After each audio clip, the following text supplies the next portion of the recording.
ভারতবর্ষের ইতিহাসে নজিরবিহীন ঘটনা। এক ধাক্কায় এভাবে সরকারি চাকরি চলে গেল। দায় কার? একজন সাদা খাতা দিয়ে চাকরি পেয়েছেন, আরেকজন খাতা লিখে চাকরি পেয়েছেন। দুজনেরই চাকরি চলে গিয়েছে। যাদের চাকরি গেল তাদের দায়িত্ব কে নেবে? দায় ভার কার? এক ক্ষেত্রে শিক্ষাক্ষেত্রে যখন স্বচ্ছতা ও ন্যায়পরায়ণতা রক্ষা করা অত্যন্ত গুরুত্বপূর্ণ, সেক্ষেত্রে যখন নিয়োগ প্রক্রিয়ার অনিয়ম ঘটে, সেক্ষেত্রে এর প্রভাব শুধু চাকুরি প্রার্থীদের উপরই নয়, এর প্রভাব পড়ে সমস্ত শিক্ষা ব্যবস্থার উপর। আজ এই নিয়ে আমাদের আলোচনা। কিভাবে ঘটলো, কেন ঘটলো, এর আগামী ভবিষ্যৎ কি হতে চলেছে শিক্ষক এবং অবশ্যই যারা স্কুলে চাকরি করতেন তাদের, বা নন টিচিং স্টাফ যদি বলি, তাদেরও চাকরি চলে যাওয়া, স্কুলের ছাত্রছাত্রীদের উপর কি প্রভাব পড়বে, শিক্ষা ব্যবস্থায় কতটা প্রভাব পড়বে, তার জন্য আজ আলোচনায় রয়েছেন আমাদের সাথে স্টুডিওতে স্বপনেন্দু নন্দী, প্রাক্তন প্রধান শিক্ষক, বুদ্ধভারতী হায়দারপাড়া হাই স্কুলের। নমস্কার। এবং আরেকজন রয়েছেন শুক্লা দাস, জ্যোৎস্নাময়ী গার্লস হাই স্কুলের প্রাক্তন প্রধান শিক্ষিকা। নমস্কার। আপনাদেরকে আজ স্বাগত শিলিগুড়ি লাইভের এই স্টুডিওতে আমাদের এই আলোচনায়। এবং অবশ্যই দুজনেই একটা বড় সময় কাটিয়েছেন স্কুলের সাথে, স্কুলের ছাত্রছাত্রীদের সাথে, এবং হঠাৎ করে এভাবে স্কুলের এক ধাক্কায় এতগুলো স্কুলের শিক্ষক শিক্ষিকা এবং পাশাপাশি যে অশিক্ষক কর্মচারীরা রয়েছেন তাদেরও চাকরি চলে যাওয়া। যদি বলি স্কুলের থেকে একদম আজ স্কুলে যাচ্ছিল, কাল থেকে তারা স্কুল যাবেন না, এমন একটা সিদ্ধান্ত। কি বলবেন? প্রথমে যাব স্বপনেন্দু বাবুর কাছে। কি বলবেন এই কথাটা নিয়ে, বা এই যে কাল যে একটি রায় এসছে তা নিয়ে? সুপ্রিম কোর্টের রায়ের প্রতি মান্যতা দিয়েই বলছি যে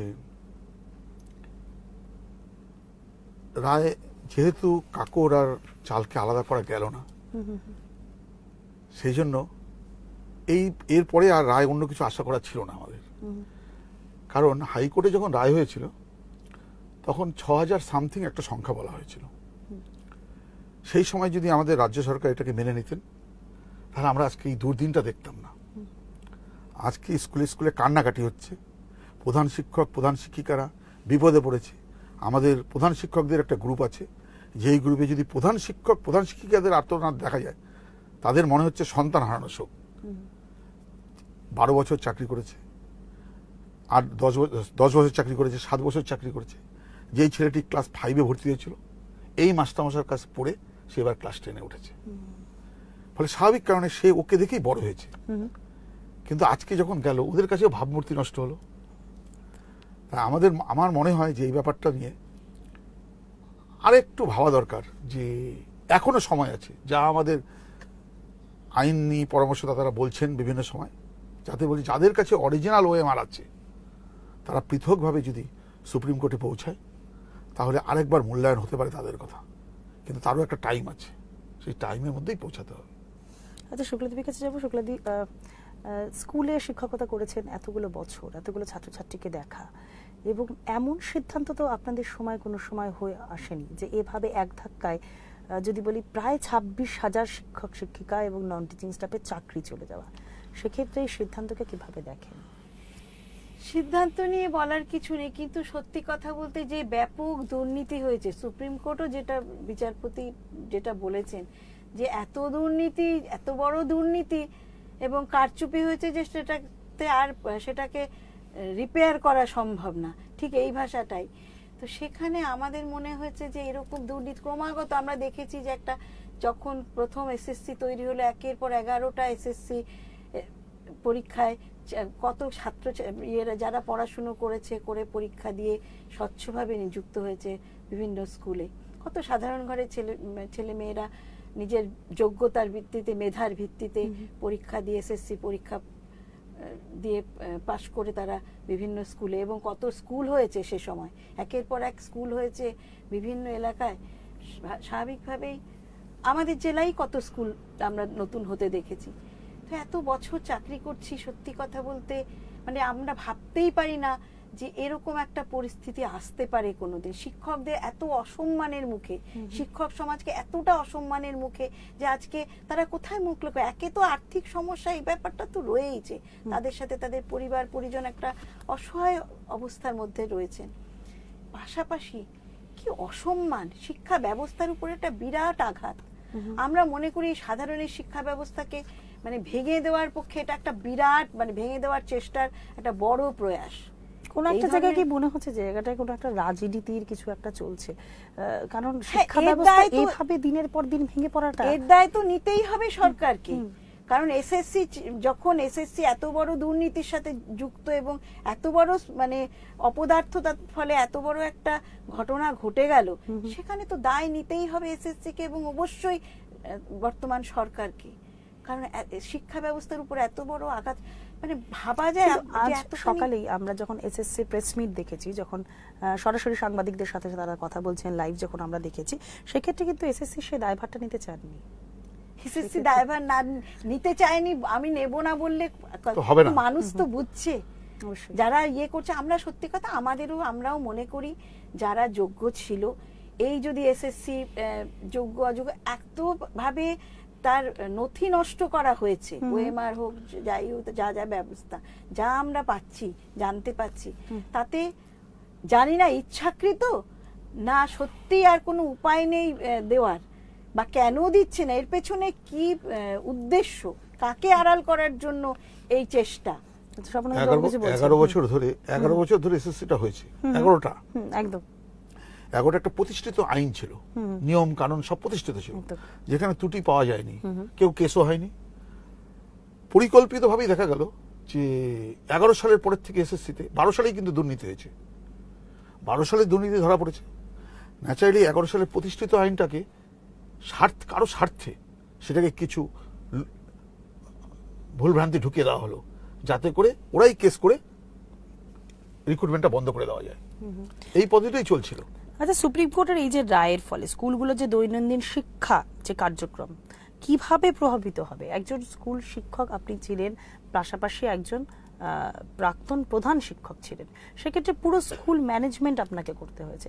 সেক্ষেত্রে দাঁড়িয়ে আপনার কি মনে হয় যদি আপনি এখন ওই মুহূর্তে স্কুলে থাকতেন, তাহলে কিভাবে এই জায়গাটাকে ঠিক করতেন যে দৈনন্দিন যে শিক্ষা কার্যক্রম, কারণ প্রত্যেকটা স্কুল থেকেই ধরুন 3-4টে করে টিচার বেরিয়ে চলে গেছে, বা নন টিচিং স্টাফ 3-2 বেরিয়ে চলে গেছে, এমন অনেক স্কুল রয়েছে যে ক্ষেত্রে স্কুলে হয়তো নেই, হয়তো একটি মাত্র শিক্ষক রয়েছে, বা নন টিচিং স্টাফ নেই সেক্ষেত্রে, এবং পরীক্ষার সময় চলছে এখন। সেক্ষেত্রে দাঁড়িয়ে আপনারা দুজনেই পদে ছিলেন, দুজনেই প্রধান শিক্ষকের পদে ছিলেন, তো সেক্ষেত্রে দাঁড়িয়ে কিভাবে ওভারকাম করতেন ব্যাপারটা? মানে ব্যাপারটা হচ্ছে এখানেও কিন্তু রাজ্যকে দায়িত্ব নিতে হবে, কারণ এমন অনেক স্কুল আছে যেই স্কুলে ছাত্রের অনুপাতে শিক্ষক অনেক বেশি, লোকালি অ্যারেঞ্জমেন্ট করে অন্ততপক্ষে এই অ্যারেঞ্জ করে ক্লাসগুলোকে চালাতে হবে। পাশাপাশি আরও একটা ব্যাপার আছে, যেটা হচ্ছে যাদের চাকরি চলে গেল তাদের তো কোর্ট বলবে, পরের কথাটুকু কোর্ট বলবে। এবার আমাদের ক্ষেত্রেও কিছুটা সাপোর্টিং মনোভাব থাকতে হবে যে বিদ্যালয়গুলো যাতে সুষ্ঠুভাবে চলে। কারণ যেই আপনি যে বললেন যে গ্রুপ ডি চাকরি চলে গেছে, এমন স্কুল আছে প্রধান শিক্ষককে ঘন্টা দিতে হবে, কারণ না হলে স্কুলে শিক্ষককে তো বলা যাবে না, সুতরাং স্কুলটা চলবে কিভাবে। পাশাপাশি আমরা আরেকটু ভাবতাম যত্নশীল হলে ভালো হতো, যে রায়ের মধ্যে যদিও সুপ্রিম কোর্টের রায় মান্যতা দিতে হবে, মেনে নিয়েই বলতে হয়, যে রায়ের মধ্যে যদি 1 মাস বা 2 মাস টাইম দিত, যে উইদিন 1 মাস যাবে, তাহলে কি মাধ্যমিকের খাতাগুলো, উচ্চ মাধ্যমিক খাতাগুলো টিচারের বাড়িতে আছে। আমি এই প্রসঙ্গে আসতাম, আমরা সোশ্যাল মিডিয়ায় দেখতে পাচ্ছি কোন টিচার বলছে আমি গিয়ে হেড এক্সামিনার বাড়ি খাতা দিয়ে আসবো, কারণ আমি তো এখন টিচার নই। একদম সত্যি কথা। তাহলে পরোক্ষভাবে সরাসরি কিন্তু ছাত্রের উপর আঘাত আসলো, যে ছাত্র পরীক্ষা ফল প্রকাশ করা যাবে না যদি এটা না দেয়। কারণ এমনও বলে না আমি যেদিন চাকরি চলে যাবে সেদিন কিন্তু আমার আর দায়িত্ব নেই। সেক্ষেত্রে কতখানি খাতা দেখা হয়েছে বা দেখা হয়নি, সেক্ষেত্রে তো একটা প্রশ্ন থেকে যায়, এবং মাধ্যমিক উচ্চ মাধ্যমিকের রেজাল্টের উপরও গিয়ে সেটার একটা এফেক্ট পড়বে অবশ্যই। এত সংখ্যক শিক্ষক এবং কর্মচারী, শুক্লাদেবীর কাছে আসছি, এত সংখ্যক শিক্ষক ও কর্মচারীর চাকরি বাতিল হওয়ায় শিক্ষার্থীদের উপর কি ধরনের প্রভাব পড়বে? আপনি যেহেতু একজন গার্লস, যদি বলি গার্লস স্কুলের ছাত্রী, যেটা আমরা জানি যে মেয়েদের মন অনেক নরম হয়, টিচাররা অনেক বেশি ওতপ্রোতভাবে, সেক্ষেত্রে ছাত্রছাত্রীরা প্রত্যেকেই সমান। সেক্ষেত্রে দাঁড়িয়ে এত সংখ্যক শিক্ষক এবং কর্মচারী চাকরি বাতিল হওয়ায় শিক্ষার্থীদের উপর কি ধরনের প্রভাব পড়বে বলে? প্রথমত আমরা দেখলাম যে আগে যেমন একটা নিয়ম করে প্রতি বছর এসএসসি হতো এবং রিক্রুটমেন্ট হতো সেটা বন্ধ। কারণ আমরা শুনেছি মাননীয় মুখ্যমন্ত্রী বলেছেন, পার্থ চ্যাটার্জি সরি, শিক্ষামন্ত্রী বলেছেন এটা কি দুর্গাপুজো নাকি যে প্রতি বছর এসএসসি করতে হবে, পরীক্ষা নিতে হবে। এটা একটা দিক। কাজেই রিক্রুটমেন্ট ছিল না বলে একটা বিরাট এত স্কুলগুলোতে প্রচুর কিন্তু শিক্ষক পদ এমনিতেই ফাঁকা ছিল। এমনও ছিল আছে কোনো জায়গায় হয়তো সেই বিষয় শিক্ষকই নেই, অঙ্কের শিক্ষকই নেই, হয়তো ভূগোলের শিক্ষক অঙ্ক পড়াচ্ছেন, এরকম অবস্থা ছিল, মানে বাস্তব চিত্র। তারপরে এই যে এত বড় ধাক্কা, এতজন শিক্ষক চলে গেল, কোথাও তো দেখছি যে 21 জন, আমাদের ইয়েতেই দেখলাম যা প্রায় 350 শিক্ষক শিক্ষাকর্মী নেই, তাদের চাকরি থেকে বরখাস্ত হয়ে গেল। এটা তো ভয়ঙ্কর পরিস্থিতি হবে ছাত্রছাত্রীদের উপর। বিশেষ করে আরেকটা কথা বলবো যে এই যে যারা নিযুক্ত হয়েছিল, যারা অযোগ্য, আমরা তো জানি, আমরা তো সবসময় চাই যোগ্য যারা ছিল তারা যাতে তাদের আবার সসম্মানে তারা তাদের পদে ফিরে আসুন, পুনর্বহাল হন। কিন্তু যারা অযোগ্য আমাদের স্কুলগুলোতে পড়ে কারা? যারা একেবারে সাধারণ মধ্যবিত্ত ঘরের ছেলেমেয়েরা, যাদের হয় এই স্কুলটাই ভরসা, তাদের আর কোনো মানে শিক্ষার ক্ষেত্রে সাহায্য দেওয়ার মতো ফার্স্ট জেনারেশন লার্নার কেউ নেই। সেক্ষেত্রে দাঁড়িয়ে এরা প্রথমত এই অযোগ্য শিক্ষকদের হাতে কি পড়েছে এই একটা প্রশ্ন। এই 18 সালে তো 16 সালেরটা প্রায় 18 সালে তো সব রিক্রুটেড হয়েছে, তো এতটা দিন তারা পড়েছে, এরা কি পড়াশুনো শিক্ষায় সাহায্য পেয়েছে, এক নম্বর কথা। দ্বিতীয় কথা, শিক্ষক নেই, সেটা তো বিরাট সমস্যা তৈরি করবে এবং এর ফলে সাধারণ শিক্ষা ব্যবস্থার উপর যে আঘাত আসবে, শিক্ষা ব্যবস্থার উপর যে আঘাত আনা হচ্ছে আমরা জানি না এটা মানে পরিকল্পিত কিনা, যার ফলে শিক্ষা ব্যবস্থা কিন্তু মুখ থুবড়ে পড়বে, ভেঙে যাবে। এই সাধারণের শিক্ষা ব্যবস্থার মানুষের আস্থা হারিয়ে ফেলবে, কেউ আসতে চাইবে না এই স্কুলগুলোতে, যাতে ফলে কি হবে, এখনো যারা আমরা শিক্ষক যারা রয়েছে শিক্ষক তাদের কিন্তু সংকটে পড়বে। শহরগুলোতে অতিরিক্ত শিক্ষক, গ্রামগুলোতে এমনকি ট্রান্সফার হয়ে যখন এসছে গ্রামগুলোতে ফাঁকা হয়ে গেছে, বললাম তো শিক্ষক নেই অনেক জায়গায়। হ্যাঁ, কিন্তু আর তারপরে এর তো আরো বড় আঘাত শিক্ষা ব্যবস্থার উপর। এই সাধারণ শিক্ষা ব্যবস্থা কিন্তু ভীষণভাবে এই মানে এসএসসি এবং মানে মূলত এই যে সরকারের অপদার্থতার ফলে কিন্তু আজকে এই জায়গাটায় আমরা পৌঁছেছি, যা আমাদের শিক্ষা ব্যবস্থার উপর কে ভেঙে ফেলবে।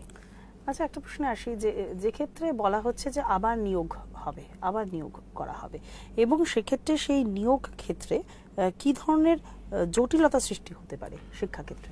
প্রথম কথাই হচ্ছে নিয়োগের উপরে ভরসা আমরা করতে পারছি না আর। কারণ ভরতে পারছি না কেন, ওইখানে আবার একটা কোনো স্ক্যাম আছে কিনা বলা যাচ্ছে না।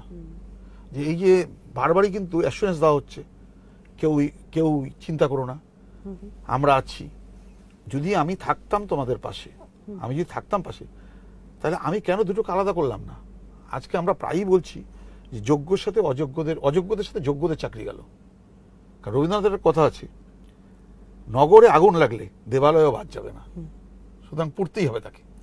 সুতরাং এখানে তো আগুন লাগানো হয়েছে, একদম পরিকল্পিতভাবে আগুন লাগানো হয়েছে।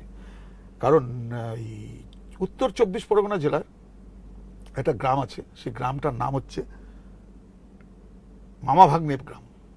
সেই মামা ভাগ্নে গ্রামে সৎচন্দন বলে পরিচিত ভদ্রলোক, উনি 120 জন 125 জন লোক বাড়ির থেকে চাকরি দিয়েছে। গ্রামটার নাম এখন মাস্টারপাড়া, সবাই মাস্টারমশাই, কেউ প্রাইমারি কেউ হাই রয়েছে। এবার ন্যাচারালি আজকে ওই বাড়িতে ওই গ্রামে রান্না হয়নি, 120 জন কোনো বাড়িতে রান্না হচ্ছে না, অরন্ধন চলছে শুধু এর জন্যে। সেই দায়িত্ব কার? আমি প্রাসঙ্গিকভাবে এখানে বলছি, এরপরে আসছে প্রাইমারি স্কুল। প্রাইমারি স্কুলে একটা বড় ধাক্কা হবে, তাদেরও এই একই ঘটনা ঘটবে। কারণ যা চলছে আমরা তথ্য দিচ্ছি না। আমরা যদি তথ্যটা দিতে পারতাম, অন্তপক্ষে যখন ওএমআর যেগুলো পাওয়া গেছে, ওএমআর গুলো ধ্বংস করা হলো কেন? ধ্বংসগুলো পুড়িয়ে দেওয়া হলো, তাহলে আমরা বলবো কিভাবে যে আমরা কি দেখে চাকরিটা হবে?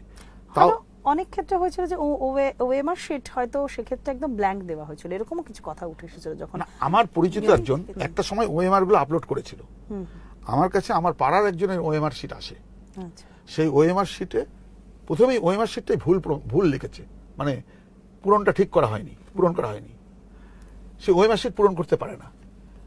সে টোটাল কোশ্চেন করেছে 3টে রাইট হয়েছে, রাইট আনসার 3টে, মানে মনে হয় কেউ বলে দিয়েছে 3টা রাইট হয়ে গেছে। তাকে 3 থেকে 53 করে চাকরি পেয়েছে জলপাইগুড়ি জেলার শিলিগুড়ি সংলগ্ন একটা স্কুলের ক্লার্ক। এবং তিনি তার এবার গেছে চাকরি, এবার চাকরি গেছে। আচ্ছা, সেটা 2016। যে পরীক্ষার্থী ওএমআর পূরণ করতে পারে না, তাতে পরীক্ষা বসার অধিকার নাই, সে পরীক্ষা দিয়ে চাকরি পেল কিভাবে? এটা একটা বিশাল বড় প্রশ্ন এগিয়ে আসছে। তাহলে ওএমআর গুলো তো আমাদের তো এটা সিস্টেম। তারপরে ওএমআর গুলোর কথা ছিল, ওএমআর গুলো রাখতে হবে 10 বছর বা 20 বছর, এরকম একটা ব্যাপার ছিল। যেই গন্ডগোল শুরু হয়েছে ওএমআর গুলো ধ্বংস করে দেওয়া হয়েছে, ওএমআর গুলো নাই। আচ্ছা, রায়ের ক্ষেত্রে কিছু ক্ষেত্রে কথা উঠে আসলো যে যারা যোগ্য, যাদেরকে পরিচিতি করা গেছে যোগ্যতা হিসেবে, তাদের চাকরি যাবে না, এবং যাদেরকে করা গেছে অযোগ্য তাদের চাকরি চলে যাবে। তাহলে সেই লিস্টটা কি দেওয়া যেত না? এক ধাক্কায় সবার চাকরি চলে যাবে। হাইকোর্ট পর্যন্ত ছিল তো, এটা হাইকোর্ট পর্যন্ত ছিল তো, কিন্তু সুপ্রিম কোর্টে যাওয়ার পরে দেখলো তো কোনো আর তথ্য নেই, নতুন কিছু কারেকশন করার দরকার নেই। কারণ কেউ বলছে আমি দিতে পারছি না, কারণ প্রতিদিনই বলছে যে এরপরে যদি দুজন বেরোয়, মানে এতটুকু ভরসা নেই যে আমাদেরটাই ফাইনাল লিস্ট, এদের প্রতি এরা অযোগ্য, এদের চাকরি হয়েছে। আমরা কয়েকদিন আগে টিভিতে দেখেছি অঙ্কের মাস্টারমশাইকে অঙ্ক জিজ্ঞাসা করলে দৌড় দেয়, ক্যামেরা দেখাচ্ছে, হ্যাঁ ক্যামেরা দিচ্ছে, ক্যামেরা দিয়ে ধরছে, বলতে পারছে না। তাহলে এই রকম মাস্টারমশাই দিয়ে, মানে আমরা দেখেছিলাম শিক্ষক একটা সম্মানজনক পোস্ট। কারণ আপনারা যখন ছোট ছিলেন তখন খেয়াল করে দেখবেন যে তখন একটা করে কুপন বিক্রি হতো, 1 টাকা করে দাম, বা আমার মনে পড়ছে না 1 টাকা বা 10 পয়সা এরকম দাম একটা কুপন শিক্ষক দিবসের দিন বিক্রি হতো। সেখানে একটা ছবি থাকতো, একটা গাছ, তার পাতা ঝরা গাছের ছবি থাকতো। মানে ওখানে বোঝানোর চেষ্টা করতে হতো শিক্ষক এমন একটা পেশা, যেই পেশায় সারা জীবন গাছের মতো অক্সিজেন, মাটি সংরক্ষণ সব করে দিয়েও লাস্টে নিজে ফায়ারউড হিসাবে সাহায্য করে সমাজকে। এটা হচ্ছে প্রধান শিক্ষক। সেই শিক্ষকের আজকে মর্যাদা ধুলায় লুণ্ঠিত হয়েছে। আজকে ছাত্ররা আর চোখে দেখছে, পাড়ায় লোকেরা বলছে ওই তো তোর ছেলে চাকরি পেয়েছিল, টাকা দিয়ে পেয়েছিল, অথচ হয়তো তা না। আমরা কালকে দেখেছি একটা মেয়েকে, মৃত্যু মা বোধহয় নাম, মেয়েটার নামটা মনে পড়ছে না, ও ইউনিভার্সিটি টপার, গোল্ড মেডেলিস্ট, সে আর কি করে নিজের পরিচিতি সে করছে, কৃষ্ণ মৃত্তিকা। ওকে আজকে প্রমাণ করতে হচ্ছে যোগ্য কিনা। না, বিষয়টা যেটা যে এত ব্যাপক দুর্নীতি, এবং মানুষ না এই 11 সালের পরে বিভিন্ন ক্ষেত্রে আমরা দেখলাম নানা ক্ষেত্রে যেভাবে দুর্নীতি হয়েছে, এবং দুর্নীতিতে কোনো রকম তার হয়নি, তার কোনো শাস্তি হয়নি, কেউ কোনো রকম, ফলে কি বেপরোয়া বেলাগামান দুর্নীতি হয়েছে এই 2016-12 সালেও হয়েছে আমরা শুনেছি, কিন্তু 12 সালটা নিয়ে উদ্ঘাটিত হয়নি তার কিন্তু 16 সালে যখন বেরোলো, আমরা তো দেখলাম পরেশ অধিকারী যখনই তিনি তার দল বদল করে সরকারি দলে যোগদান করলেন, তার মেয়ের র্যাঙ্ক করে চাকরি হয়ে গেল, তার চাকরি। একটার পর একটা ঘটনা বেরিয়েছে, তো তার থেকে তো তারপরে বাক কমিটির যে রিপোর্ট বেরোলো, তাতে তো ভয়াবহ দুর্নীতির কথা উঠে আসলো।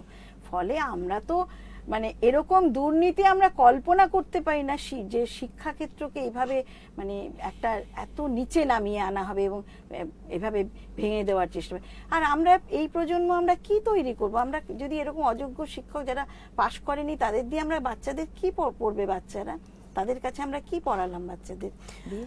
আচ্ছা, শিক্ষার্থীদের অভিভাবকদের মধ্যে এই যে পরিস্থিতি, বা শিক্ষক এবং শিক্ষার্থীদের অভিভাবকদের মধ্যে এই যে পরিস্থিতি, তা নিয়ে কি প্রতিক্রিয়া দেবেন আপনারা? কারণ যেহেতু একজন অভিভাবকের কাছে স্কুলের থেকে বাচ্চারা গিয়ে সাধারণত কি অভিভাবকদের কাছে গল্প করেন যে এই টিচার আমাকে খুব ভালো পড়িয়েছে, বা টিচারের মা দেখছেন বা বাবা দেখছেন, তো সেক্ষেত্রে সেই টিচারটা আজকের থেকে আর আসবে না, বা এই টিচারটা নেই, তারপরে এই সাবজেক্টটার কি হবে? সেক্ষেত্রে অভিভাবকদের সাথে কি আপনারা দেখা করেছেন বা অভিভাবকদের সাথে কথা হয়েছে এমন কি কিছু ঘটনা?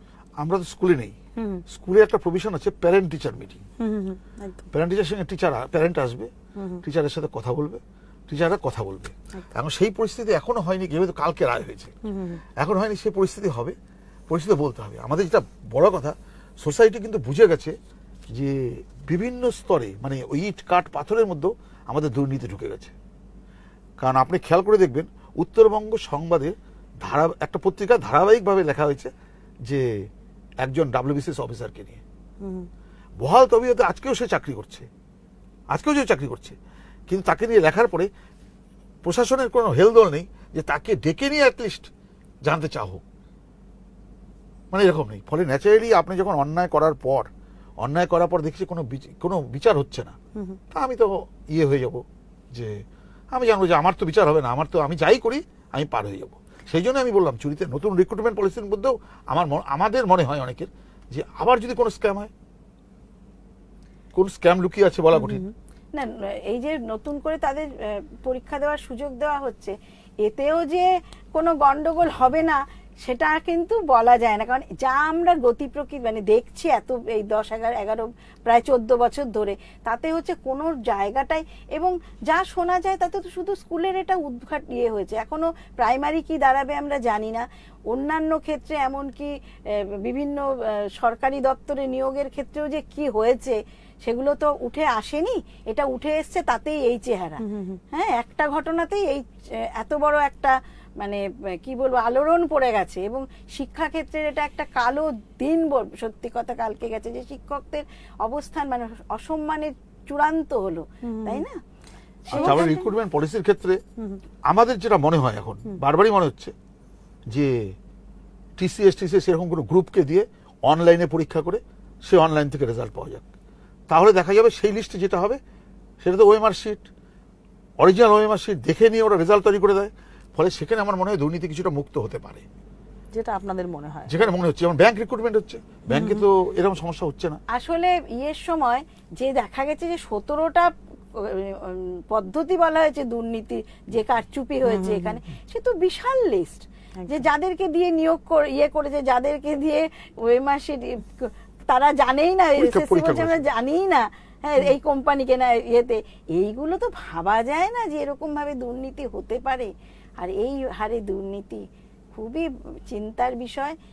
এবং সত্যি কথা আমাদের তো সত্যি যারা যোগ্যভাবে পেয়েছিলেন চাকরি, তাদের প্রতি আমাদের পুরো সহানুভূতি আছে, তারা আবার ফিরুন স্কুলে মাথা উঁচু করে। 2011 সালের আগে কোনো সময় দুর্নীতি হয়নি যদি সেটা আমরা ধরি, অথবা কিছু কিছু কথা উঠে আসে 2011 সালের আগেও, যে পার্টিকুলার কোনো একটি পার্টি করলে তাহলে স্কুলে বা যে কোনো জায়গায় চাকরি হতো। এই কথাটা আমরাও ছোট থেকে বড় হয়ে ছোট থেকে শুনেছি এবং অনেক ক্ষেত্রে উঠেছে। সেক্ষেত্রে আপনাদের শিক্ষকতা করার সময়ও এরকম অনেক ক্ষেত্রে উঠে এসছে। সেই জায়গাটা দাঁড়িয়ে কি বলবেন?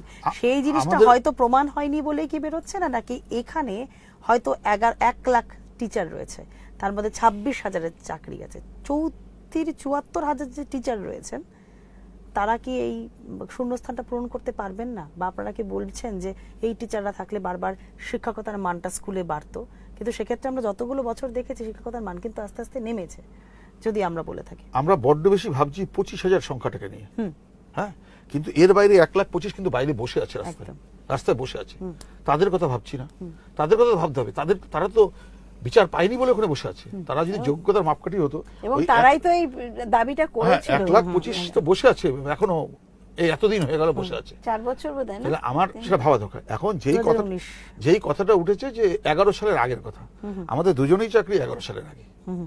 ফলে আমরা দেখেছি চাকরি হয়েছে মানে আমাদের চাকরি হয়েছে, এবার আমাদের পয়সাও লাগেনি, আমাদের চিরকুটে লাগেনি। এখন আমাদের প্রশ্ন হচ্ছে, আমার কথা হচ্ছে এই গভর্নমেন্টের কিছু লোক কিছু ভুল করেছে, পরের গভর্নমেন্ট এসে ভুলগুলো উদ্ঘাটন করতে হবে। তো আমরা দেখতে পেয়েছি রাজ্যের যে শাসক দলের যে সর্বোচ্চ মানুষ, তিনি ফাইল দেখিয়ে বলেছিলেন যে এই ফাইলের মধ্যে সব আছে।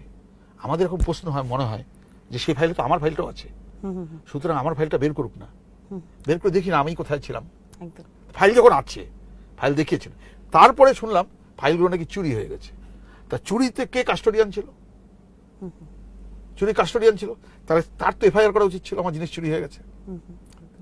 তাহলে এখন এই 11 বছর 12 বছরে সাধারণ মানুষকে আর ভুল তথ্য পরিবেশন করা যাবে না। আর এখন মিডিয়ার যে যুগ, সেই মিডিয়ার যুগ, সব তথ্যই আমাদের কাছে চলে আসে, আমাদের মানে সাধারণ লোকের কাছে চলে আসে। আপনারা প্রাক্তন শিক্ষক শিক্ষিকা হলেও আপনাদের একটা গ্রুপ রয়েছে, বললেন আপনাদের একটা গ্রুপ রয়েছে, সেখানে কথা হয়, প্রধান শিক্ষকদের একটা গ্রুপ রয়েছে। তো সেক্ষেত্রে সেই গ্রুপের থেকে কি পদক্ষেপ নেবেন বা কি পদক্ষেপের ব্যবস্থা করা হয়েছে যাদের চাকরি চলে গিয়েছে? কারণ এমন জ্যোৎস্নাময়ী গার্লসে যদি বলি এবং বুদ্ধভারতী হায়দ্রাপাড়া স্কুলে যদি বলি, তো সেক্ষেত্রে তো প্রতিটি স্কুলের থেকে দুটো একটা করে টিচারদের। আমার স্কুলের 5 জন শিক্ষিকা দুজন নন টিচিং, না তারা তাদের অ্যাপয়েন্টমেন্ট আমি দিয়েছিলাম, আমরা মানে অ্যাপয়েন্টমেন্ট না সরি অ্যাপয়েন্টমেন্টটা তো বোর্ড দিয়েছে, আমরা আর কি জয়েন করিয়েছিলাম। হ্যাঁ, তো সেটা আমার যেটা সবচেয়ে খারাপ লাগছে যেটা তো আমাদের একটা বিষয় রয়েছে, এই যে বললেন না, কিন্তু 2000 যখন থেকে এসএসসি শুরু হলো 98-99 তখন থেকে কিন্তু এ পর্যন্ত কি এরকম হলে এবার প্যানেল বেরোতো, সবাই জানতো যে আমার পরে কে আছে বা আমার আগে কে আছে, এখন মেসেজ আসে, স্বচ্ছ ছিল, প্যানেল বেরোয়নি, আমি আমার নম্বর দিয়ে তবে জানতে পারবো, কিন্তু এই যার জন্য কোনোভাবেই বের করা যাচ্ছে না যে কে কোথায় আছে, কে পাচ্ছে সঠিকভাবে। আগে গিয়ে ঠিক অ্যাডমিশন টেস্টের মতো লিস্টে নাম থাকতো, কাউন্সেলিং হতো, পছন্দ করে জায়গা নিতাম, স্কুলগুলোকে দেখিয়ে দিত এক সময় কাউন্সেলিং, তারপরে যখন কাউন্সেলিং পরে শুরু হয়েছে, যেহেতু যে পোস্টিং নিয়ে বিতর্ক, আমি একটা কথা এই প্রসঙ্গে অবশ্যই উল্লেখ করব, সেটা হচ্ছে এসএসসির দাবি কিন্তু করেছিল যে শতাব্দী প্রাচীন শিক্ষক সংগঠন এবিটিএ, তাদের দাবিতে যে কেন স্বচ্ছভাবে নিয়োগ, যদি কোথাও কোনো রকম, যেহেতু লোকালি রিক্রুটমেন্ট হতো, কোথাও কিছু সমস্যা যদি তৈরি হয়, সেই কারণে কিন্তু তাদের দাবি মেনেই কিন্তু এসএসসি সরকার তৈরি করেছিল, আমার দাবি অনুযায়ী এবিটিএ এর দাবি মেনে। সেই এসএসসি কিন্তু ওঠেনি, তো কথা তো ওঠেনি সেরকম, মানে কখনোই, কিন্তু তাহলে কি মিডিয়াগুলো ছেড়ে দিত? তখনও তো প্রিন্ট মিডিয়া ছিল, ওঠেনি। এবং তারপরেও নিয়ে পোস্টিং নিয়ে যেটুকু ছিল সেটাও পরবর্তীতে কাউন্সিলিং এর ব্যবস্থা করা হলো, যে যদি পোস্টিং নিয়ে কোনো সমস্যা হয়, তো সেইখানে মিলিয়ে তো কেউ কখনো তো বলেনি, কারণ লিস্ট বেরিয়েছে, লিস্ট অনুযায়ী সে পেয়েছে। তো এই রকম লিস্টে আমি পরীক্ষাই দিইনি, আমার লিস্টে নাম নেই, তারপরে এমন রিক্রুটমেন্ট হয়েছে যে টাইমে প্যানেল হয়ে গেছে, এক্সপায়ার করে গেছে, যে প্যানেল আর তাদেরও পরে অ্যাপয়েন্টমেন্ট হয়েছে, এইগুলোই আপনার বেরিয়েছে। কিন্তু আমরা কেন দিল না, কেন, কি উদ্দেশ্যে, কাকে আড়াল করতে? এবং এই যে সুপার নিউমারারি পোস্ট ক্রিয়েট হলো, হ্যাঁ, এটা নিয়ে অবশ্যই বলতে কি উদ্দেশ্য ছিল, তার মানে এই যাদের অযোগ্যদের যোগ্য প্রমাণ করে তাদের বহাল করার জন্য, তাদের নিয়োগ করার জন্য এই পোস্ট তৈরি করেছে, সম্পূর্ণ বেআইনি হয়েছে, সম্পূর্ণ বেআইনি ভাবে এই সুপার নিউমারারি পোস্ট ক্রিয়েট করা হয়েছে। এর দায় কার? এটা সম্পূর্ণ ক্যাবিনেটের দায়িত্ব, ক্যাবিনেটের দায়িত্ব প্রধান, সোমবার থেকে ইন্ট্রোডাকশন শুরু হবে, হ্যাঁ, তখন আমরা একটু পরিষ্কার হব। দায়িত্ব মানে এটা কি আমাদের মুখ্যমন্ত্রী দায়িত্ব এড়াতে পারেন? দায়িত্ব তার। সরকার ও শিক্ষা দপ্তরের কাছ থেকে আপনারা কি ধরনের সমর্থন বা সহযোগিতা প্রত্যাশা করছেন? দুজনকেই বলছি। প্রথম কথা হচ্ছে, আমরা বলবো যাদের কাছে ওএমআর আছে, ওএমআর তার যোগ্যতার মাপকাঠি ওএমআর হোক, এটা সরকারকে বলবো যে যাদের কাছে ওএমআর কপি, বেশিরভাগ লোকের কাছে আছে, তারা ওএমআর গুলো সাবমিট করুক, দেখলেই বুঝবে অরিজিনাল থেকে এসছে কিনা। তাদের জন্য প্রচুর টাকা খরচ করেছে কোর্টে কেস করে, সে আমার ট্যাক্সের পয়সা দিয়ে কেস হয়েছে। সুতরাং আমরা বলবো সরকার এই বঞ্চিতদের পাশে দাঁড়িয়ে বলুক, ওদের হয়ে কেস করুক, যে আমাদের ওই ওএমআর যাদের আছে তাদের চাকরিটা অন্ততপক্ষে যোগ্যতার মধ্যে থাকুক। ঠিক আছে, যেটা দেখলাম আমরা যে অ্যাকচুয়ালি এসএসসি তো একবার এক একটা সংখ্যা বলছিল, হ্যাঁ, একবার হাইকোর্টে একবার এটা একবার ওটা, ইভেন সুপ্রিম কোর্টে বোধহয় রায় বেরোনোর দুদিন আগেও একটা কি সাবমিট করেছে, সাবমিশন করেছে, জানি না আমরা, ওগুলো তো সব গোপন ব্যাপার, আমরা বলতে পারবো না কি আছে। কিন্তু কেন এটা হবে, এটা এই স্বচ্ছতা থাকবে না কেন, যে চেহারা যোগ্য সেটুকুও বলতে পারলো না। এমনিতে তো দুর্নীতি মানে পাহাড় প্রমাণ দুর্নীতি, তারপরে সেইটাকে সবচেয়ে বড় কথা, এত বড় মানে সমস্যা তৈরি হবে জেনেও, এত বড় সমস্যা তৈরি হবে জেনেও বড় বড় উকিল নিয়ে, আমাদের সরকার আমাদের ট্যাক্সের পয়সায় মানে এক একজন যে এক একটা ইয়েতে 25 লাখ 30 লাখ টাকা ফিজ নেয়, সেই সমস্ত উকিলদের অ্যাডভোকেটদের হ্যাঁ ইয়ে করে সুপ্রিম কোর্টের, তারপরেও তারা কেন করলো না? কাকে আড়াল করতে চাইছে? কেন এই দায়, কেন এত বড় যে ঘটনা ঘটে গেল, এটা একটা বিরাট সমস্যা তৈরি করছে না? মানে অল্প মুষ্টিমেয় না, অনেক বিশাল সংখ্যক, কেন, কাদের আড়াল করার জন্য, কি স্বার্থে, কি উদ্দেশ্যে এটা করা হলো, এত বড় ঘটনা ঘটতে দেওয়া হলো? কেন বাছাই করা হলো না? কেন সেগ্রিগেট করে লিস্ট দেওয়া হলো না? এটা আমাদের তো প্রশ্নই। আমি প্রথম আরেকটা কথা বারবারই বলবো, যে এদের প্রতি যারা যোগ্য তাদের প্রতি আমাদের সহানুভূতি, মানে আমাদের পুরো মানে আছে, সহমর্মিতা আছে, এবং আমরা চাই তারা ফিরুক, কিন্তু এদের সম্পূর্ণ দায়িত্ব রাজ্য সরকারকে নিতে হবে, সম্পূর্ণ দায়িত্ব রাজ্য সরকারকে নিতে হবে। এদের নিতে হবে, আবার এদের যদি কোনো মিস আপ হয় সেই দায়িত্ব এদের। এখন সাহায্য বলতে শিক্ষা দপ্তর বা সরকারের কাছে আমরা প্রত্যাশা তো করার মতো জায়গাই নেই। আমরা তো প্রত্যাশা করেছিলাম যে সরকার সেগ্রিগেটেড মানে এসএসসি সেগ্রিগেটেড লিস্ট দেবে, তাহলে তো আমার কোনো সমস্যাই হতো না। কাজে সেই জায়গাটা যেভাবে আমরা দেখেছি যে নানা রকম একবার এটা একবার ওটা করা হয়েছে, তাতে সত্যি কথা কিছু সুরাহার প্রত্যাশা এই সরকার বা মধ্য এসএসসির কাছে কি আমরা আশা করব? আজকে আমরা শুনছি বলছে আমাদেরকে দিলে পরে এতগুলো না করলে আমাদেরকে দিলে আমরা বেছে দিতাম। তো 7 বছর তো টাইম পেয়েছিলাম, 7 বছর বেছে দিলাম না কেন? কালকে আমি প্রেস মিটে শুনলাম বলছেন যে আমাদের বললে আমরা বেছে দিতাম। তাহলে 7 বছর সময় ছিল, এত বড় একটা ইনফ্রাস্ট্রাকচার ছিল, একটা সরকারি ব্যবস্থাপনা বিরাট। 2019-এ প্রথম ক্লেম, তারপর 2022-এ গিয়ে তারপরে ধরপাকড়, তারপর 2024, তারপর এখন 2025 চলে গেছে। একদম একদম, সেটা তো অবশ্যই। ভবিষ্যতে যেন এই ধরনের সমস্যা না হয় সেজন্য শিক্ষাক্ষেত্রে কি ধরনের পরিবর্তন প্রয়োজন বলে মনে হয়? প্রথম কথা হচ্ছে স্কুলগুলোকে সঠিক নাম্বার নিতে হবে, যে কি কত টিচার প্রয়োজন, কি রেশিওতে দরকার। তারপরে হচ্ছে পরীক্ষার ব্যবস্থাটা অ্যাবসলিউটলি অনলাইনে করতে হবে। তারা কোনো জায়গায় বসে পরীক্ষা দেবে, যেমন বড় বড় প্রতিষ্ঠান আছে যারা যেমন ভাবে ব্যাংক পরীক্ষার লোক নিচ্ছে, এলআইসি লোক নিচ্ছে। যেহেতু আমরা আমাদের উপরে ভরসা রাখতে পারছি না, তাহলে আমার বিকল্প ব্যবস্থা হিসাবে অন্য কারো পরীক্ষা নেওয়াতে হবে। সেখানে পরবর্তীকালে দেখা যাবে যে কি করবে, তারপরে প্যানেল পাবলিশ করতে হবে। সে প্যানেলের পরে ফার্স্ট পেজ সেকেন্ড পেজ যদি হয়, সেকেন্ড পেজও অনলাইনে হবে, কারণ কোনো ভাইবার ব্যাপার নেই, ভাইবার কোনো ব্যাপার থাকবে না। কারণ ভাইবার স্বচ্ছতা না থাকলে ওই ভাইবার মধ্যেই অস্বচ্ছতা বেশি দেখা যায়। আচ্ছা, সুকাদিনীকে একই জিনিস জিজ্ঞেস করব যে ভবিষ্যতে যেন এই ধরনের সমস্যা না হয়, সেক্ষেত্রে শিক্ষাক্ষেত্রে কি ধরনের পরিবর্তন প্রয়োজন বলে আপনি মনে করেন? এই পশ্চিমবঙ্গের সাধারণের শিক্ষা ব্যবস্থাকে বাঁচাতে হলে সত্যি কথা বলতে স্বচ্ছভাবে নিয়োগ, স্কুলগুলোতে আমরা দেখছি ক্লাবকে পুজোর সময় হাজার হাজার টাকা দেওয়া হচ্ছে, এই স্কুলগুলোর ইনফ্রাস্ট্রাকচার, স্কুলগুলো যাতে ভালোভাবে, গ্র্যান্টগুলো কমিয়ে দেওয়া হচ্ছে যাতে ঠিক মতো দেওয়া হয়। এবং আমরা আরেকটা সমস্যার মুখে খুব দেখছি, এবং স্বচ্ছভাবে নিয়োগ তো করতেই হবে, সেটা এই সরকারের কাছে আমরা কতটা পাবো আমরা জানি না। কারণ আমরা তো দেখছি যে নিয়োগের মানে শিক্ষা ক্ষেত্রে নিয়োগ মানে স্বাস্থ্যবানের কোনো ক্ষেত্রে সরকারের আগ্রহ নেই, এগুলো তো ভেঙে পড়ছে। শিক্ষাক্ষেত্র বিশেষ করে যার সাথে আমরা বিশেষভাবে জড়িত ভেঙে পড়ছে।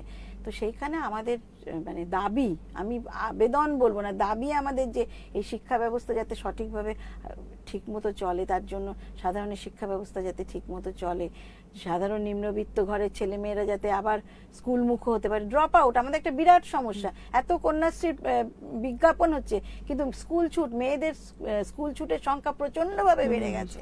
তো তাহলে কি উচিত যে স্কুলে যাতে বাচ্চারা আসে, স্কুলগুলোর সার্বিক উন্নয়নের চিন্তা সরকারকে করতে হবে।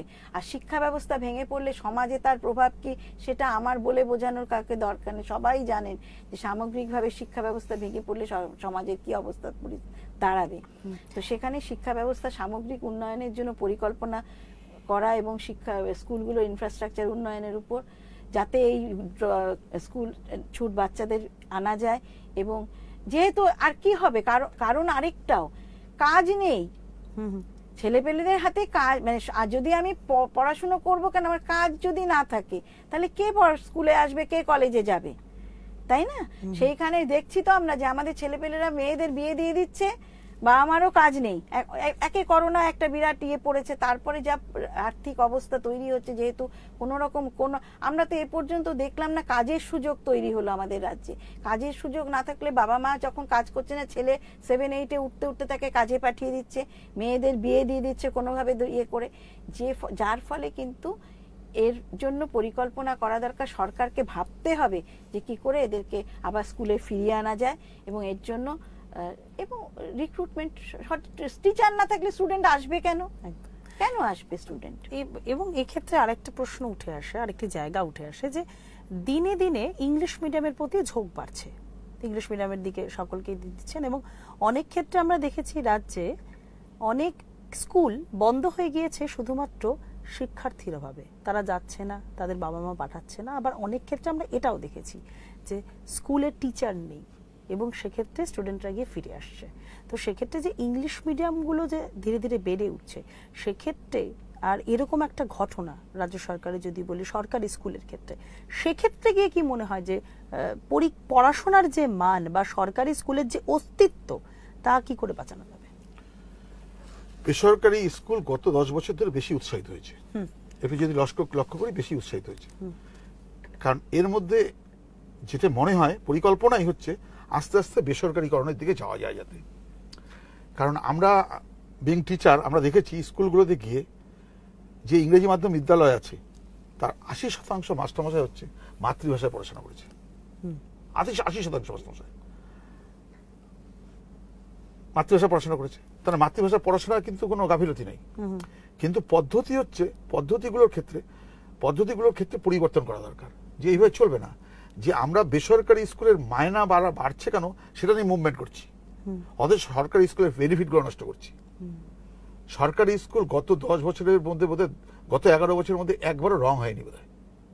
একবার একটা রঙের দিল, বর্ষার পরে রং ধুয়ে চলে গেল, হেডমাস্টার টেরও পাচ্ছে না স্কুল রং হয়ে গেল। মানে কোনো এক জায়গা থেকে পলিসি তৈরি হচ্ছে, স্কুলগুলো হয়ে গেল। স্কুলে নেই হচ্ছে নাইট গার্ড, স্কুলে নেই সুইপার, ফলে স্কুলে সেই নোংরা পরিবেশে গিয়ে ছেলে মেয়েকে পড়তে হচ্ছে। আবার ছাত্রকে 240 টাকার বেশি নেওয়াও যাবে না, সেখানেও বিপদ। ফলে সব জায়গায় হাত পা বেঁধে দেওয়া হয়েছে প্রধান শিক্ষক শিক্ষিকাদের, যাতে করে এই বেশি করা যাবে না। সুতরাং এখন যখন বেসরকারি স্কুলগুলোতে স্মার্ট ক্লাসরুম আছে, ওয়াই নট সরকারি স্কুলে স্মার্ট ক্লাসরুম থাকবে? সব না হলো প্রথম বছর 2টো করে হলো, তারপরের বছর 2টো করে হলো, স্মার্ট ক্লাসরুম কেন হবে? এখন বাচ্চারা সেইভাবে পড়তে চাইছে না। এখন কিন্তু এই মুহূর্তে আমাদের মনে হচ্ছে যে করোনা হয়ে গেছে, ওই 11 ক্লাসে মোবাইল দেওয়ার প্রয়োজন নেই। কারণ 18 বছর না হলে কিন্তু মোবাইলের সিম নিজের নামে হয় না, অথচ 11 ক্লাসের ছেলেপেলের হাতে মোবাইল দিয়ে দেওয়া হচ্ছে, অথচ স্মার্ট ক্লাসরুম করা যাচ্ছে না। সুতরাং আমাদের বেসরকারি পরিকল্পনাগুলো যারা ওরা করে স্কুলগুলো বাড়ছে, সেগুলো আমাদের সরকারি স্কুলে হবে না কেন? আমরা বলবো এক্সপার্ট গ্রুপ গিয়ে সেই স্কুলগুলো ঘুরে এসে আমাদের সাজেশন দেওয়ার জন্য। কারণ বাংলা মাধ্যমে যে মাস্টারমশাইরা সরকারি স্কুলে চাকরি করতে আসেন, তারা কিন্তু সব পড়াশোনার বাদ দিয়েও একটা এসএসসি পরীক্ষা কমপ্লিট করে আসে, তারা যথেষ্ট যোগ্য। কিন্তু তারা পরিচালনার অভাবে স্কুলগুলো ডেভেলপ হচ্ছে না। আপনার কি বক্তব্য? এই যে সরকারি স্কুলগুলো বাঁচিয়ে রাখতে পারে সরকারি পলিসি। সরকার যদি চায় শিক্ষা ব্যবস্থার উন্নতি হবে, তবেই হবে। সরকারের নীতি কি তার উপর নির্ভর করবে। যেমন কেন্দ্রের নীতি তেমন শিক্ষানীতি, জাতীয় শিক্ষানীতি, আবার রাজ্যের সরকারের নীতি। সরকার না চাইলে কিন্তু এই সরকারি শিক্ষা ব্যবস্থা টিকে থাকতে পারে না। তাদের দৃষ্টিভঙ্গি কি? একটা সময় তো আমরা দেখেছি পশ্চিমবঙ্গে, মানে সারা পশ্চিমবঙ্গ জুড়ে প্রচুর স্কুল তৈরি হয়েছিল, মানে এত স্কুল তৈরি হয়েছিল, আজকে দেখছি আমরা 8000 স্কুল প্রায় বন্ধ হয়ে যাচ্ছে। হ্যাঁ, তা নির্ভর করবে সরকার কিভাবে ভাবছে। সরকার স্কুলে টাকা দিচ্ছে না, ক্লাবে টাকা দিচ্ছে পুজো করতে। সরকার স্কুলগুলোতে শিক্ষা খাতে বরাদ্দ বাড়াচ্ছে না। শিক্ষক নিয়োগের কথা ছেড়েই দিলাম, যা এসব চলছে। তাহলে পরে সাধারণ মানুষ শিক্ষক এই স্কুলগুলোর উপর ভরসা রাখবে কি করে? শিক্ষা সবটাই নির্ভর করে সরকারের দৃষ্টিভঙ্গি, সে এই শিক্ষা ব্যবস্থাকে চালাতে চায়, মানে বাঁচিয়ে রাখতে চায় কিনা, নাকি বেসরকারি হাতে তুলে দিতে চায়। এত বড় বড় জমি এক একটা স্কুলের, আমরা জানি না স্কুলগুলো বন্ধ হয়ে গেলে সেই জমিগুলোতে কি হবে, জমি কোন বেসরকারি হাতে তুলে দেওয়া হবে। বেসরকারি স্কুলগুলো আজকে 8000 প্রায় 8000 স্কুল বন্ধ হয়ে গেছে।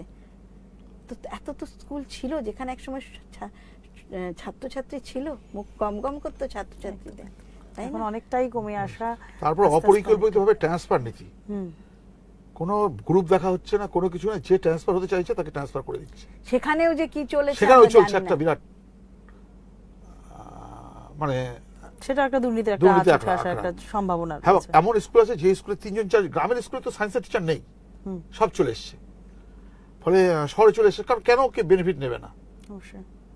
এবং শহরের স্কুলে কিচ্ছু দেখা হয়নি, ইয়ে মতো বদলি হয়ে চলে এসছে, কোথাও শহরের স্টুডেন্ট নেই, এত অনেক শিক্ষক, গ্রামের স্কুলগুলো ফাঁকা হয়ে গেছে, এরকমও তো পরিস্থিতি তৈরি হয়েছে। না, অনেক ক্ষেত্রে হয়তো শিক্ষককে যদি ট্রান্সফার করা হয় সেক্ষেত্রে গ্রামের দিকে তারা যেতে চাইছেন না। আমি তো সরকারি কাজ করি, হ্যাঁ অবশ্যই। যদি ডাক্তারকে ট্রান্সফার করলে যেতে পারেন, আইএএস কে ট্রান্সফার করলে যেতে পারেন, ডাব্লিউবিসিএস কে করলে যেতে পারেন, হোয়াই নট শিক্ষক? শিক্ষক যাবে, হয়তো প্রথমে একটু আপত্তি থাকলে পরে বাধ্য হলে যাবে না কেন? আমার তো দরকার রাজ্যের শিক্ষার উন্নতি করা, কারণ শিক্ষার পলিসির মধ্যেই থাকবে যে আমি এইভাবে ডিস্ট্রিবিউট করব, তবেই তো হবে। কারণ তা না করে দেখা যাচ্ছে যে আপনার কোনো স্কুলে ছাত্র শিক্ষকের অনুপাত, ছাত্র 40 জন, শিক্ষক 8 জন, কোনো স্কুলে উল্টো 1:80। না আসলে আরেকটা যেটা সমবন্টন হয়তো সেই ক্ষেত্রে, না আরেকটা যেটা এটা রাজ্যকে করতে হবে। না এটা তো আমরা সত্যিই অবাক হয়েছি দেখে যে এরকম ভাবে কি করেছে। ধরেন স্কুলে যে স্কুল থেকে আসছে, গ্রামের স্কুল থেকে, সবাই যদি শহরে থাকলে গ্রামের স্কুলে কে থাকবে? তো এক সময় তো তারা সেখানে চাকরি পেয়ে গেছিলেন, তো বদলি হওয়াতে সুবিধা হয়েছে, অনেকেই বাড়ির কাছে যেতে, কিন্তু সেটাও তো দেখতে হবে যে সেই যে স্কুল থেকে যাচ্ছে সেখানকার অসুবিধাটা না হয়। যাই হোক, সেগুলো তো আছে। বারবারই একটাই কথা বলবো, সেটা হচ্ছে সরকার চাইলে স্কুলগুলো থাকবে, সরকার যদি না চায়, সরকার যদি চায় বেসরকারীকরণের দিকে যেতে, সে দায় ঝেড়ে ফেলতে চায়, মানে স্কুলগুলোর চালানোর আর্থিক দায় বা ছেড়ে ফেলতে চায়, তাহলেই চাইবে বেসরকারীকরণ হোক।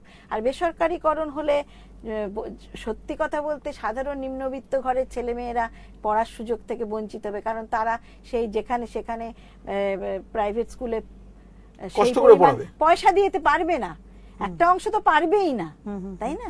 সেইখানে হচ্ছে যে মানে শিক্ষা, আমরা আমাদের যেমন ইয়েতে আছে যে 14 বছর পর্যন্ত বাধ্যতামূলক শিক্ষা, সেই শিক্ষা আমরা দিতে পারি। এখনই আমরা দেখছি কত স্কুল ছুট হয়ে যাচ্ছে। সেখানে আজকে স্বাধীনতার এত বছর পরেও মানে অশিক্ষিত নিরক্ষর ছেলেপেলে থেকে যাবে। আর এই জন্যই তো সরকারি শিক্ষা ব্যবস্থাকে প্রসার ঘটানো দরকার ছিল। শিক্ষাবিদরা চেয়েছিলেন যে আরো প্রসার ঘটুক, এবং বিভিন্ন আমরা দেখেছি আগে সরকার যেভাবে স্কুল স্থাপন করেছে শুধুমাত্র এই কারণে যে সাধারণ নিম্নবিত্ত যার ঘরের ছেলেমেয়েরা যে বিনা পয়সায় আসার পর তো বিনা পয়সায় শিক্ষা 12 অবধি করা হয়েছিল, যে যাতে পড়তে পারে। আমরা কিন্তু পড়েছি, তখন দিতে হতো। তারপরে তো বেসরকারি শিক্ষার ফি মকুব করা হলো। একটা সময় গিয়ে মনে হতো পুরোনো সময় যে টেনে স্কুলে নিয়ে আসা পড়ানো। না, আপনারা যখন ছোট ছিলেন তখন পড়ানো হতো যেটা, রাখাল গরুর পাল লয়ে যায় মাঠে, শিশুগণ দেয় মন নিজ নিজ পাঠে। মানে রাখালের শিশুরা রাখাল না, রাখাল কিন্তু কৃষকের শিশু। তারা রাখাল লয়ে সেই সময় সকালবেলা গরুর পাল নিয়ে যাবে, তারপর হবে। পরবর্তীকালে গভর্নমেন্ট বললো না, সব শিশুরাই পড়বে, সব শিশুরা পড়বে বলে কিন্তু একটা বড় অংশ শিশু পড়তে আসলো। ফ্রি বই দেওয়া হলো, ফ্রি আসলো। যেই বাবা মা বুঝতো না, দাওয়ার নিচে বসতো, সেই তার ছেলেও স্কুলে কলেজে ইউনিভার্সিটিতে পড়াচ্ছে এখন, পড়ছে না। আমাদের এখানকার যে ভিসি ছিলেন দীর্ঘদিন, তিনি একদম গ্রামের কৃষকের ছেলে। এবার ন্যাচারালি সেই ব্যবস্থাটাকে আস্তে আস্তে আবার আমরা কয়েকবার সেই বাসে উঠলে বলে, শিক্ষাকে যদি বেসরকারীকরণ করা হয় তাহলে একটা বড় অংশের মানুষ, মানে বড় অংশের ছেলেমেয়েরা কিন্তু শিক্ষা থেকে দূরে চলে যাবে, শিক্ষার অঙ্গনে আসতে পারবে। ওই বাসে উঠলে যেমন বলে না যে একটু পেছন দিকে আগান বলে যাচ্ছে, সেই হচ্ছে আমাদের এখন অবস্থা। আমরা পেছন দিকে আগাচ্ছি, আমরা পেছনেই হাঁটছি। আজকের যে আলোচনা তা আমাদের এখানেই শেষ করতে হবে, যদিও এই আলোচনার কোনো শেষ নেই। আমাদের সাথে আজ আলোচনায় ছিলেন স্বপনেন্দু নন্দী, প্রাক্তন প্রধান শিক্ষক, বুদ্ধভারতী হায়দ্রাপাড়া হাই স্কুলের, এবং শুক্লা দাস, জ্যোৎস্নাময়ী গার্লস হাই স্কুলের প্রাক্তন প্রধান শিক্ষিকা। তাদের সাথে আজ আলোচনায় যতটা উঠে আসলো যে অবশ্যই এই যে রায়, এই যে এসএসসির 2016 যে রায়, এই যে বাতিল হয়ে যাওয়া, এতগুলো শিক্ষক অশিক্ষকের একবারে চাকরি চলে যাওয়া, যদি বলি একবারে জবনিকা পতন, এটা কোনো অংশেই কাম্য ছিল না, কারোর ক্ষেত্রেই কাম্য নয়। এবং অবশ্যই তার একটা বিচার ব্যবস্থা হোক, বিচার ভালো মতো হোক, এবং সেক্ষেত্রে এই দায় কার, উত্তর কি ঘুরবে 2016 নির্বাচনে, তাই এখন দেখা 26 2026-এর নির্বাচনে। আমরা এখন বিদায় নিচ্ছি স্টুডিও থেকে। অবশ্যই সঙ্গে থাকুন, দেখতে থাকুন, চোখ রাখুন শিলিগুড়ি লাইভের পর্দায়। ততক্ষণে যেটা বিদায় দিন আমাকে। নমস্কার।